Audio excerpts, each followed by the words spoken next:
கூலி ஃபீவர் வந்து ஸ்டார்ட் ஆயிடுச்சுங்க. அது வந்து நார்மலான ஃபீவர் இல்ல, ஹை ஃபீவரா போயிட்டே இருக்குன்னு சொல்லாங்க.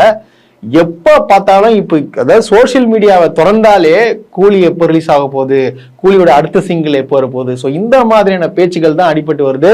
அதே போல பாத்தீங்கன்னா டிக்கெட் எப்படிதான் வாங்குறதுன்னு சொல்லிட்டு இப்பவே பார்த்து நிறைய பேர் வந்து யோசிக்க ஆரம்பிச்சிட்டாங்க. பல இடத்துல எல்லாம் பாத்தீங்கன்னா வந்து ரசிகர் மன்ற டிக்கெட்லாம் இருக்கு பாத்தீங்கன்னா அதுவும் வந்து ரெடி பண்ணிட்டாங்கன்னு சொல்லாங்க. அந்த அளவுக்கு பயங்கரமான ஃபயரா போயிட்டு இருக்கு. ஏன்னா ஒரே ஒரு காரணம் தான். காரணம் யாருன்னா சூப்பர் ஸ்டார் ரஜினிகாந்த் அவர்கள் மட்டும்தான்.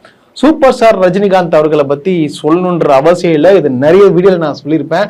சூப்பர் ஸ்டார்னாலே ஒரு ஃபயரு, அது உண்மைங்க. அது எப்படிதான் மனுஷனுக்கு வந்து அந்த அளவுக்கு ஒரு வசீகரம் இருக்குன்னு சொல்லிட்டு அது தெரியவே இல்லை. இதுதான் உண்மை. இது லோகேஷ் கனகராஜ் மூவி, அதாவது லோகேஷ் கனகராஜ் வந்து இப்போ வந்து டைரக்டருக்கும் ரஜினி சார் கூட ஒர்க் பண்ணணுன்ற ஆசை இருக்குன்னா எதுக்காக? ரஜினி சாரே ஒரு ஃபயருங்க.